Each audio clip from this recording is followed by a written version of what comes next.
Good afternoon today to our next webinar. This time we have a joint webinar with Avago Technologies.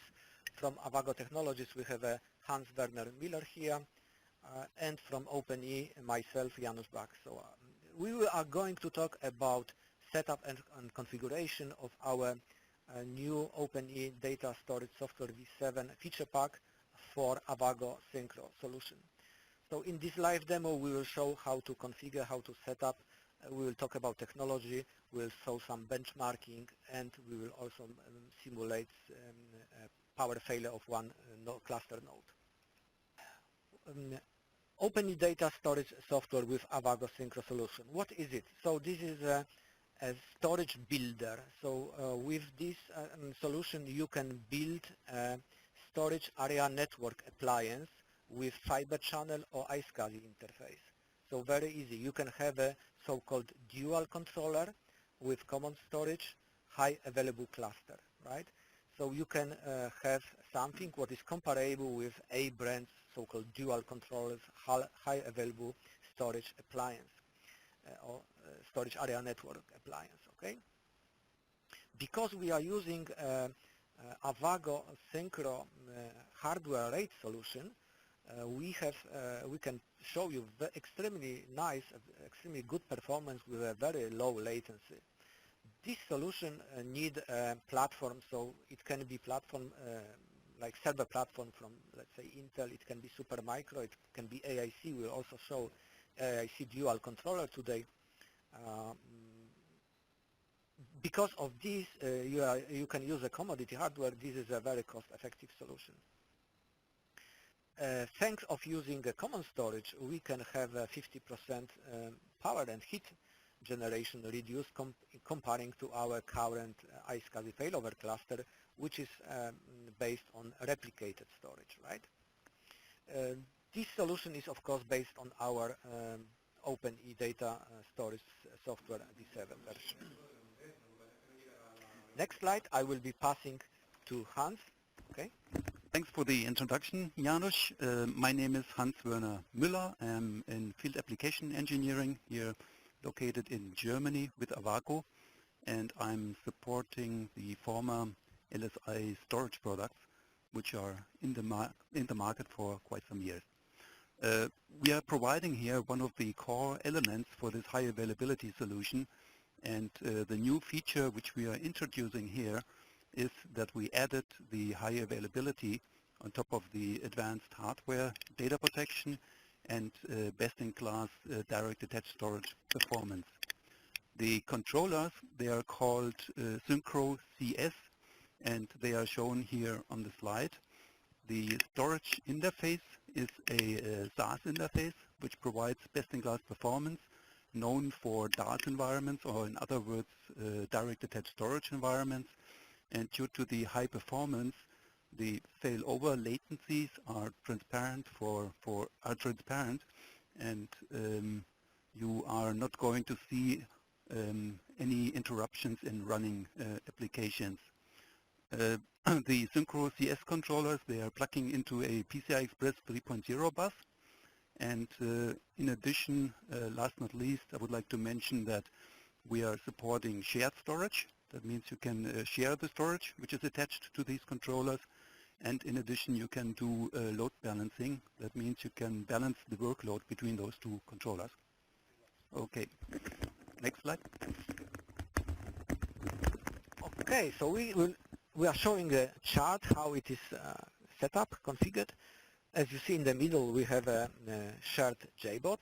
In this JBOD you will have your hard disks, and we need two storage nodes, so storage controllers. In every storage node, every storage controller, we will just install the Avago Syncro card. And you need, in case of fiber channel, you need QLogic HBA, fiber channel HBA adapter, and in case of iSCSI, you will need best 10 gigabit Ethernet card. It can be any vendor. We support all available vendors for 10 giga. Okay, so this is a very simple setup. Thanks to this setup, we will have the high available storage, area network, fiber channel, or iSCSI appliance. Okay. Now the technology behind in the Avago Syncro, I will pass to Hans. He will explain how it works.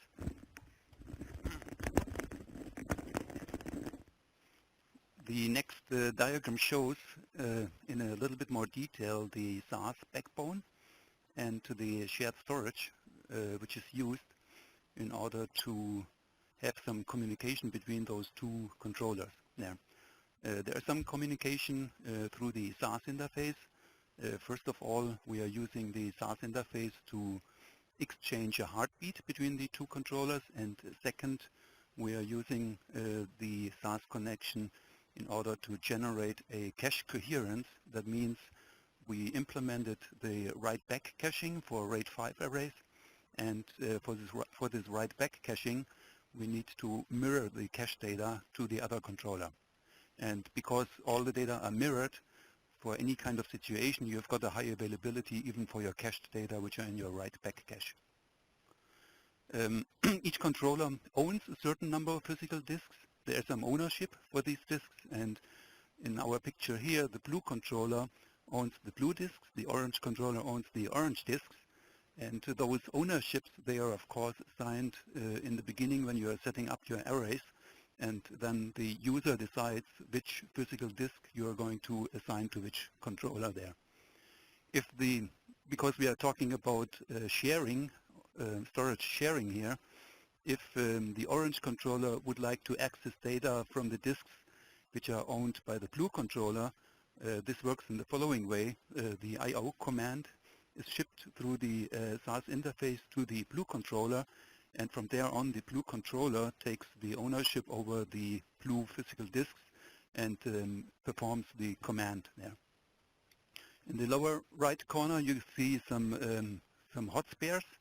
That means we are using global hot spares, and you can these global hot spares, they are automatically assigned to any of the two controllers in case there is any kind of action required for the hot spares. In addition, we see in the bottom line there are some disks with a CC. The CC, it stands for Cachecade, and Cachecade, this is a licensed software from LSI or from Avago, which basically performs a automatic data migration. What we are doing is we are migrating hotspot data, which are read very often. We are migrating those data to a SSD in order to have a very low access time for all the future access on a well-performing SSD within your environment. In our demo later on, we are going to see some VDs, and I would like to pass it on to Janusz now again. Okay, before we go to the demo, I just want to mention about the so-called cluster in the box solution. Example here is shown from AIC. This is for you, 2-node cluster in the box server. In the rear panel you see there are 2 nodes available. There are redundant power supply, and on the front you have a space for your hard disk.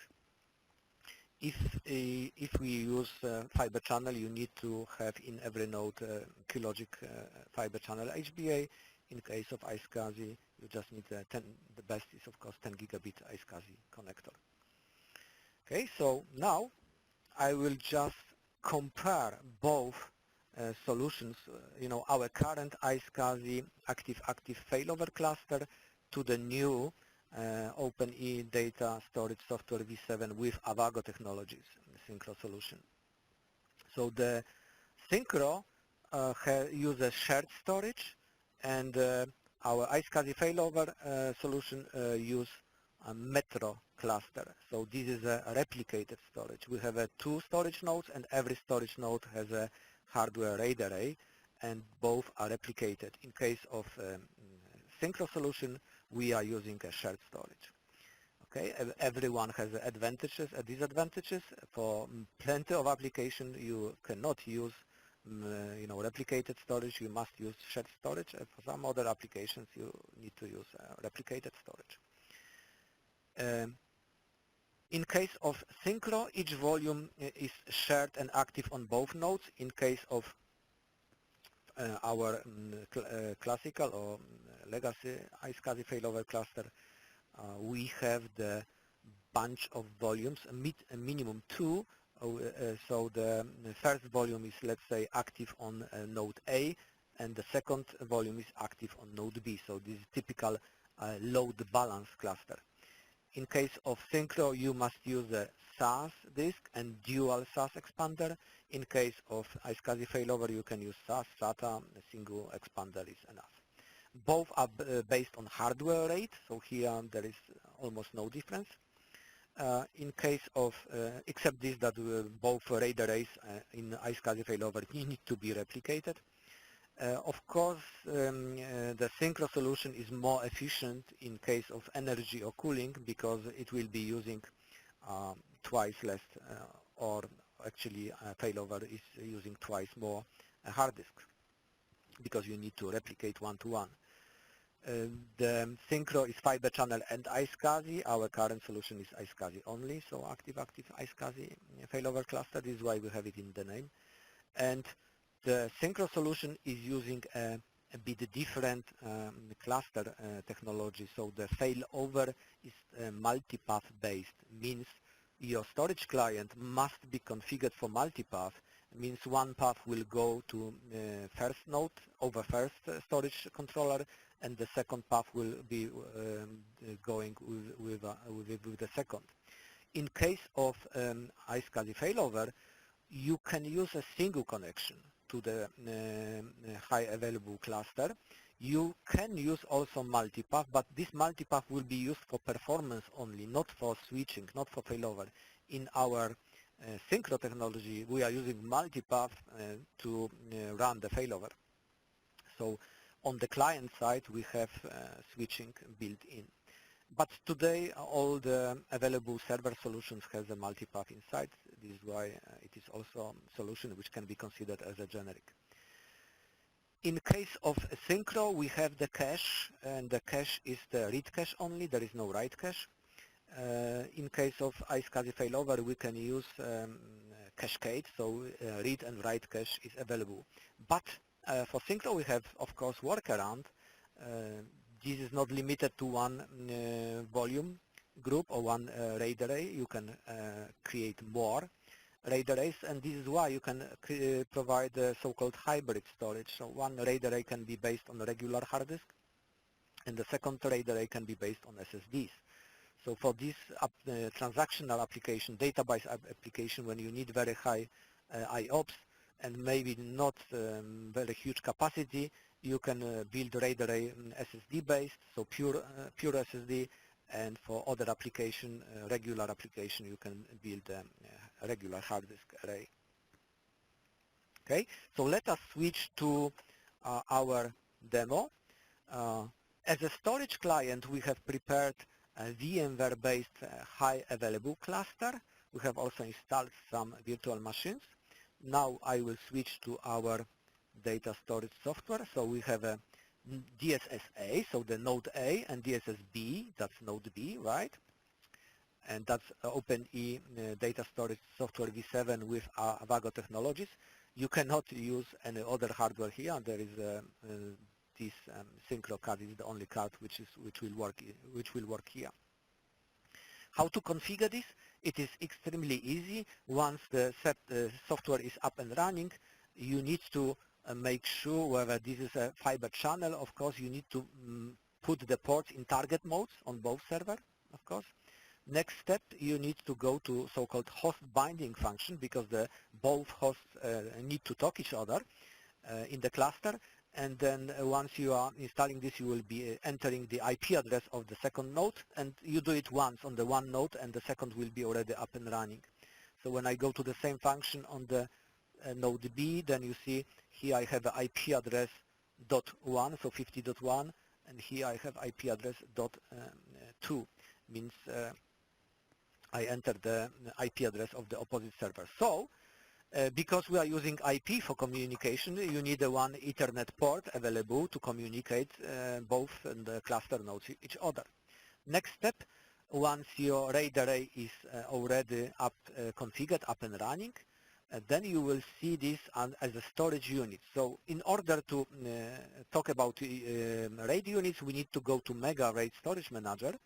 I was starting a Mega RAID Storage Manager here twice for both storage nodes. So the first storage node, as you see, I have here IP address 192.168.170.28, and when I switch to the second is 170.33, right? And you see this looks like empty, and this looks like plenty disk. So the first storage array is based on the regular SAS hard disks, and the second storage array is based on the SSD disks, right?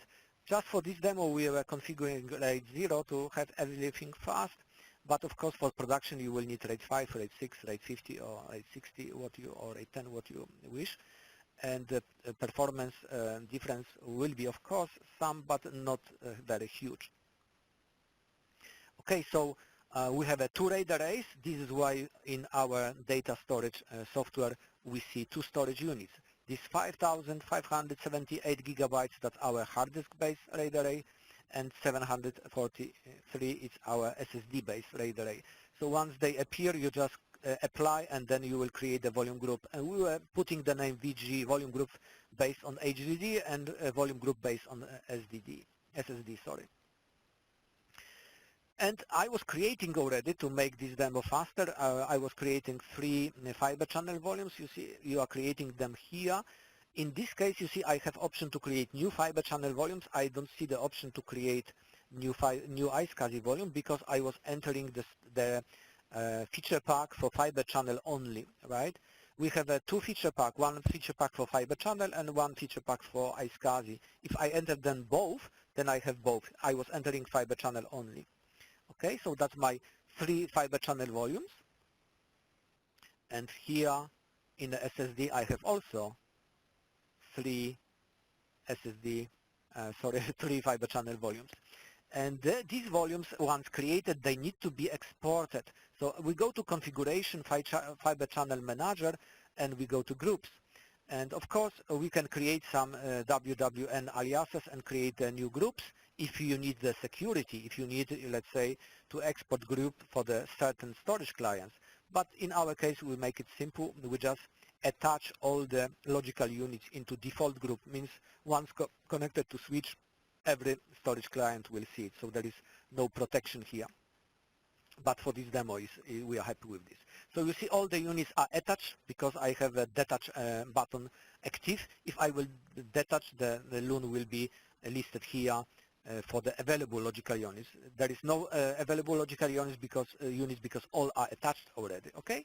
So we have to attach means export on both servers. That's the one thing which we need to do of both servers. So when I go here to the second server, and I will see that my default group has all the logical unit attached, okay? That's it. So when this is done, then we can already use our storage. So when I go to my storage client, in this case, this is a fiber channel high available cluster. So when I go to my storage, to my node, and go to configuration and go to storage adapters, then you see I have 2 fiber channel ports. The first port is connected to the first storage node, and the second port is connected to the second. Every time I list here, I see all the logical units listed here because I was configuring multipath, means when I just click here and then click on any unit with the right mouse click, I can manage my path. So I have 2 paths, and so far it is selected for round robin, right? Okay. Every path is configured the same way. So every path, when I go here, I see round robin, right? Good. So I have 6 devices, and then I have here the path. Okay, so all are active, and all are active here as well, right? So everyone has a different logical unit number. Good. So we are connected. Of course, in order to show any performance difference, I was configuring Windows virtual machine, and we put the name HDD because this machine is using HDD base, so the regular hard disk logical units, and this machine, as you see, is using SSD logical units assigned. Okay, both are up and running, so we can try. The first thing, let us go to the machine. I was configuring the remote console. So this one is 158. So I see this here from the IP address 158. So let me go to this 158, and I have this machine, and I can already select some test. Okay, let us stop it. Okay, and I will maybe select this, the best what we can show on the hard disk. What we can show on the hard disk good. On the hard disk we can show the sequential read, right? So when I go 4 kilobyte and 100% sequential, 100% read, I will be seeing quite good, I should be seeing quite good number. Unfortunately, it is something wrong, because I supposed to see much better number. I check everything is connected properly. Sequential read, 4 kilobyte, 100% sequential. Okay. Oh, I don't know. Maybe there is another one is running. Let me check. Okay, right. Of course, when there's too many running at the same time, then I cannot show the maximum performance. Okay, so let us stop and start. This is already looks much better, because I was expecting something almost 60,000 IOPS. This what always appear when I'm doing the testing. So we see with the 4K we're showing 200 megabytes per second. Of course, when we switch to 8K, okay, then we'll be showing a better megabyte per second and still similar. Okay, we see almost double, so we have a 400 megabytes per second and almost 60. When we wait a bit longer, we'll see 60 is what happens every time I'm testing. Okay, so on the sequential it is good, but this is quite artificial. That's the problem with the regular hard disk. When we go to random, we already see the problem. So I have here a random and mix. We will not have a lot of time to test every corner of this performance. So when I have a 4K block, a small block, when I have a 100% random and I have a mix, which is this pattern so-called real-life test, we see the true, right? Okay, so when we start this kind of test on the hard disk, we are landing in 11,000 IOPS. This is still not bad. 11,000 IOPS in real life on the regular hard disk. I must say this is even very good. Let us stop it and let us check what happened when I will use a bit bigger block, because you know, a 4K and 8K. 8K is very typical also in the transactional processing. So I still see in the same range, so 11,000, and of course now the megabyte performance is growing. So we see it is quite consistent, and when we are also using a quite bigger block, let's say what happened when I use 32K, which is also quite typical nowadays. Okay, I'm a bit lower on the IOPS, almost 10,000, and then the throughput is 300. So it is working quite consistent and quite reasonable. But all these people which find 10,000 IOPS too less, okay, then we have a solution. We can go to SSD-based array, and what happened here. So when I go to my 4K random mix, let us find, this is a 3367, so it's mixed. I have here 8K, let us switch to 4K, and 100% random, of course. Then here we have some improvements, of course. So we were observing something about 10, 11, and here we are observing about almost 40. So it's almost 4 times better in case of real life pattern. Yeah, 4 times better. The disk doesn't cost 4 times better, 4 times more. Sorry, maybe 2 times more if you consider, let's say, 10,000 RPM disk. So it is maybe worth the investment if you want to have a good performance. In case of more read-oriented, some internet storage provider will be interested in the 100% read. Maybe let us switch to the pattern.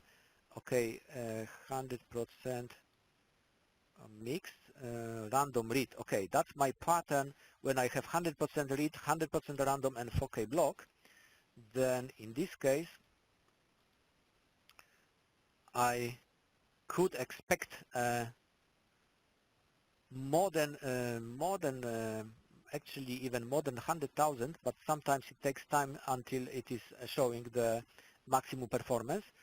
Before starting this webinar, we were in the level 100,000. Now it's 71 so far. Okay, so it is in this case it is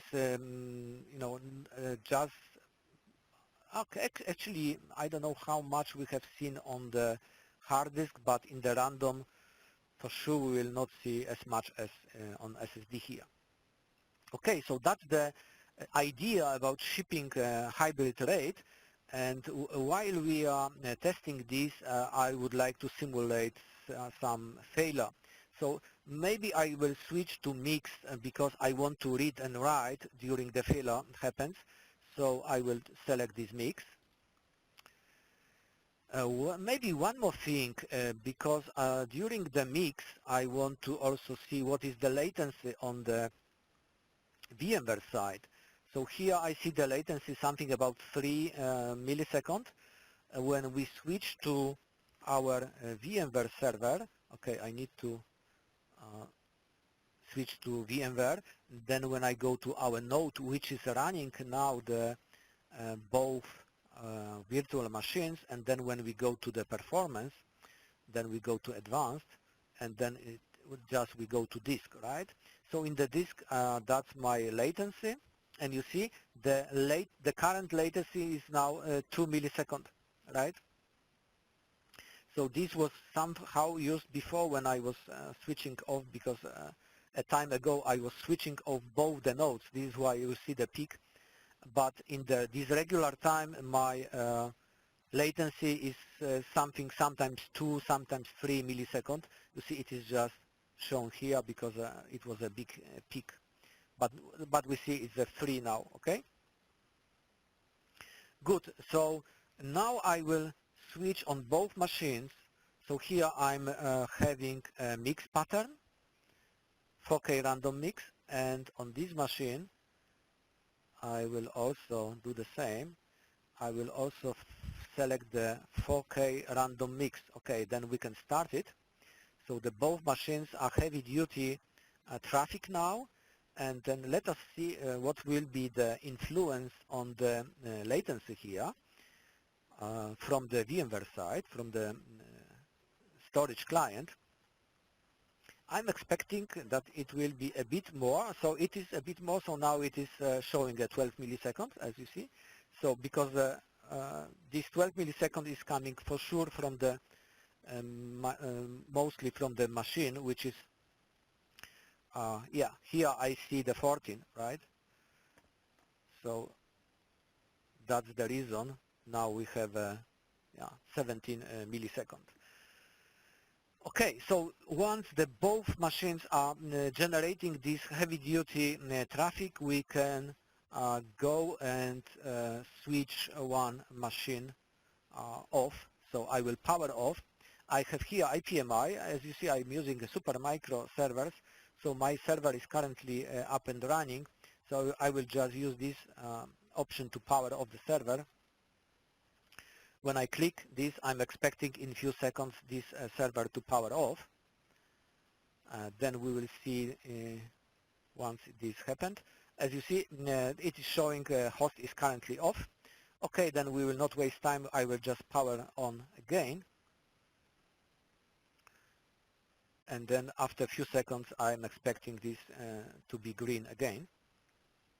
Okay, that's happened. So now the first server I was switching off. So when I go to my configuration and just maybe refresh to see, because it is not reacting at once. Okay. I supposed to be losing maybe in the few seconds, as you see, this path is disappearing. Okay, so I'm using one path only. Okay, so now when I go to the to my virtual machines, I see that everything is up and running. The server is showing some performance, and the second the same. So you see, as we mentioned, it is application transparent. It is. We have power off one of the servers, and the applications are up and running without any notice. Okay, that was the demo of this failover, right? And after the first node, I can show you that also I have a console here. So this node is just a booting, and this node is up and running. Maybe I need to click that because it was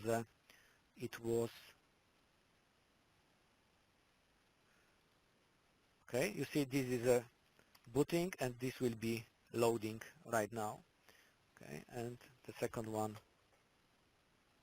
is up and running. Okay, good. So that was about our demo. Together with Hans, we would like to thank you very much. So Avago Technology and Open-E, and just be happy with evaluating the product. So thank you very much, and bye.